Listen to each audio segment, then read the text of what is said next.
আসসালামু আলাইকুম, কেমন আছেন সবাই?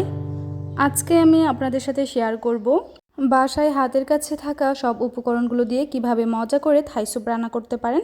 তো এই জন্য আমি বাজারে যে থাই স্যুপের প্যাকেট পাওয়া যায় ওখান থেকে এক প্যাকেট পাউডার ঢেলে নিচ্ছি একটা বাটিতে। তারপর এটার মধ্যে আমি দিয়ে দিব 1 কাপ পরিমাণ পানি, দিয়ে দিব এখানে সাদা গোলমরিচের গুঁড়া প্রায় হাফ চা চামচ। এটা দিলে খুব সুন্দর একটা ফ্লেভার আসে। তারপরে দিয়ে দিব 1 চা চামচ পরিমাণ লবণ। তারপর এখন দিয়ে দিচ্ছি এখানে 1 চা চামচ পরিমাণ চিনি।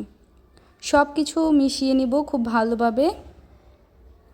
মেশানো হয়ে গেলে ওইটাকে একটা সাইডে রেখে দিয়েছি। আর এখন একটা ডিমের কুসুম নিয়েছি, শুধু থাই স্যুপে ডিমের কুসুমটাই দিব। আর এখানে অরেঞ্জ ফুড কালার দিয়েছি 2-3 ফোঁটার মতো, এতে করে খুব সুন্দর একটা কালার আসে। তারপর চুলাতে একটা প্যান বসিয়ে 1 টেবিল চামচ পরিমাণ বাটার দিয়ে দিলাম। দিয়ে দিয়েছি এখানে 1 চা চামচ পরিমাণ রসুন কুচি, দিয়ে দিচ্ছি কিছু পেঁয়াজ কুচি অল্প করে, এক টুকরো আদা আমি কুচি করে নিয়েছিলাম ওইটাও দিয়ে দিলাম। সব কিছু একসাথে নেড়েচেড়ে ভেজে নেব। 2 মিনিট ভাজার পর খুব ভালোভাবে যখন ভাজা হয়ে যাবে তখন এটাতে অ্যাড করে দিচ্ছি ছোটো চিংড়ি মাছ।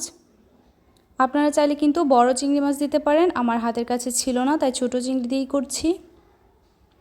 এখন দিয়ে দিব চিকেন, আগে থেকেই টুকরো করে রাখা চিকেন ছিল। তো মুরগির মাংসটা দিয়ে আমি খুব ভালোভাবে নেড়েচেড়ে 5 মিনিট সময় নিয়ে ভেজে নিয়েছি।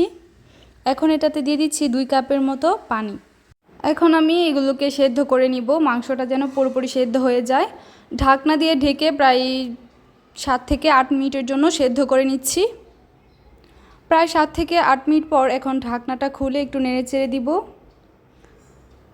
তারপর এখন আমি এটাতে দিয়ে দিচ্ছি 1 চা চামচ পরিমাণ সয়া সস, এটা লাইট সয়া সস দিয়েছি।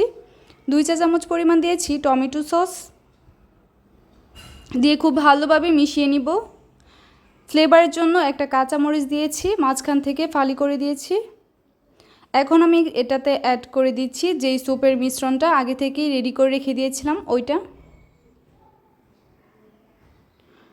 সম্পূর্ণ স্যুপের মিশ্রণটা একবারে ঢেলে দিব না, অল্প অল্প করে ঢালবো আর এভাবে করে নাড়তে থাকবো। এখন এভাবে করে এটাকে জাল করতে থাকবো প্রায় 6 থেকে 7 মিনিটের জন্য। তারপর এটাতে অ্যাড করে দিচ্ছি ডিমের যে কুসুমটা রেডি করে রেখে দিয়েছিলাম ওইটা। অল্প অল্প করে ডিমের কুসুম দিব আর খুব অনবরত নাড়তে থাকবো।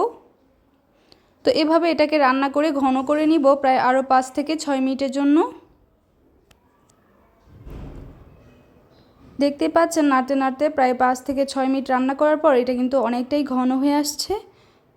তো নামিয়ে নিলেই কিন্তু রেডি হয়ে গেল খুব সহজে মজাদার থাই স্যুপ। খুব সহজে হাতের কাছে অল্প উপকরণ দিয়ে রান্না করতে পারেন। এভাবে করে থাই স্যুপ রান্না করলে অনেক বেশি মজা হয়। আশা করি আজকের রেসিপিটি আপনাদের ভালো লেগেছে। শীতকালে বা বৃষ্টির দিনে এভাবে সন্ধ্যার নাস্তায় থাই স্যুপ রাখতে পারেন। আশা করি আজকের রেসিপিটি ভালো লেগেছে, অবশ্যই বাসায় ট্রাই করবেন। ধন্যবাদ।